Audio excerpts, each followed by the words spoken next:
बार बार हमारे भारत के प्रधानमंत्री जी उत्तर पूरब के राज्यों के बारे में वो कहते हैं वहां ज्ञान तो है, दौलत नहीं है, और पश्चिम को दौलत है, ज्ञान नहीं है। पश्चिम को पूरब के ज्ञान की आवश्यकता है, पूरब को पश्चिम के दौलत की आवश्यकता है। हम ये जानना चाहते हैं आपके माध्यम से महोदया कि फिर आपकी जो ये योजना है 20 शहरों को आप स्मार्ट सिटी के रूप में विकास करेंगे, मॉडल बनाएंगे, उसका लोग अनुकरण करेंगे और उसके लिए प्रत्येक शहर को $500 मिलियन का ऋण मुहैया करेंगे, फिर शहरों से आप ऋण वसूलेंगे, टैक्स लगाएंगे। तो हम ये जानना चाहते हैं कि कितने वर्षों तक ये प्रक्रिया चलेगी। 17-18 वित्तीय वर्ष में तो आपकी योजना प्रारंभ होने वाली है, ऐसी संभावना है।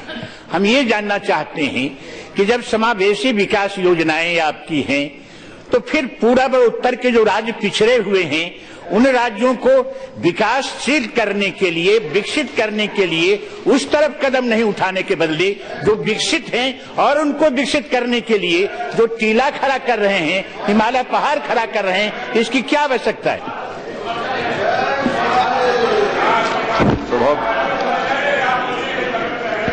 सभापति जी, देश में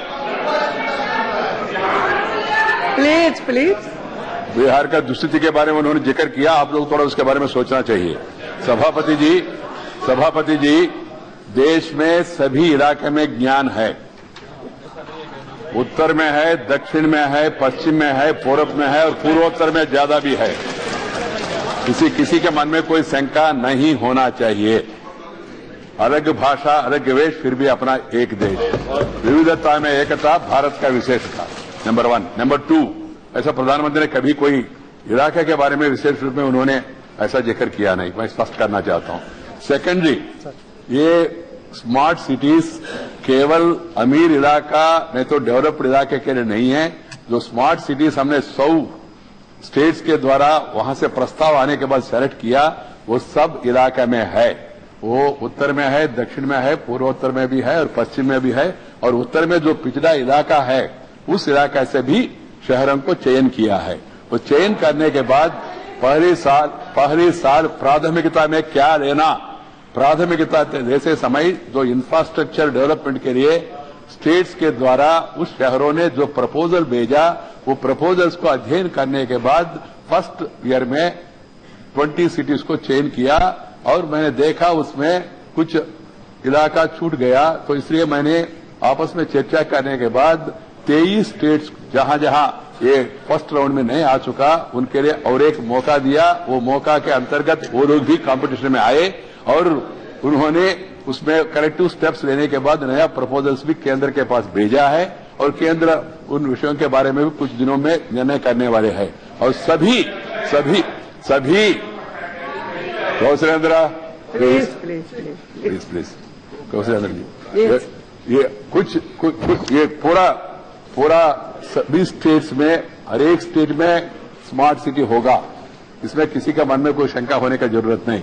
मगर पहले क्या है, तो जो टॉपर है, जो अच्छा परफॉर्म करते हैं, आज आपने देखा होगा सिविल सर्विस का रिजल्ट आया, दिल्ली में एक साधारण परिवार से आए हुए महिला नंबर 1 टॉप का आया, डाबी, तो उनको हमारे बीएसएनएल परिवार की लड़की है। और इसमें ये भी विशेषता है, इसमें विशेष बीएसएनएल परिवार का है, सब बता रहे इसमें फादर। और इसमें साथ ही साथ आपने ये भी देखा होगा जो सिलेक्शन हुआ उसमें Jammu Kashmir, second person from Jammu Kashmir है, हम लोग सराहना करना चाहिए। और तीसरा एक हमारा दिल्ली वाले सरदार जी का परिवार से। मेरा कहना यह है, इसलिए ज्ञान का कोई कमी नहीं है किसी इलाके में। और दूसरा, ये सरकार किसी के साथ कोई भेदभाव नहीं दिखा रहे। तीसरा, अरे भाई, सबको साथ ले जाने का प्रयास कर रहे। फंड्स के संदर्भ में मैंने पहले भी कहा है, घोषणा 48,000 करोड़ जो इसके लिए हमने अलॉट किया, उसमें सेंटर भी पैसा खर्च करेंगे, स्टेट्स भी पैसा खर्च करेंगे, अर्बन लोकल बॉडीज भी अपना हिसाब से वो लोग भी रिसोर्सेज मोबिलाइज करेंगे, साथ ही साथ एक्सटर्नल फंडिंग होगा और बाकी कन्वर्जेंस भी होगा। अमृत से, स्वच्छ भारत से, बाकी स्कीम्स जो सरकार का है उसका भी कन्वर्जेंस होगा।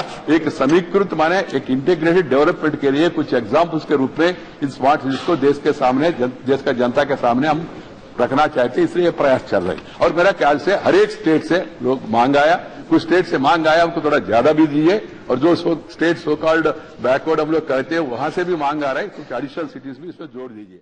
यूपीए चेयरपर्सन बोला, उसके बाद CAG means corruption of Gandhi बोला, ये सब ठीक है, आप इसको मानते हैं?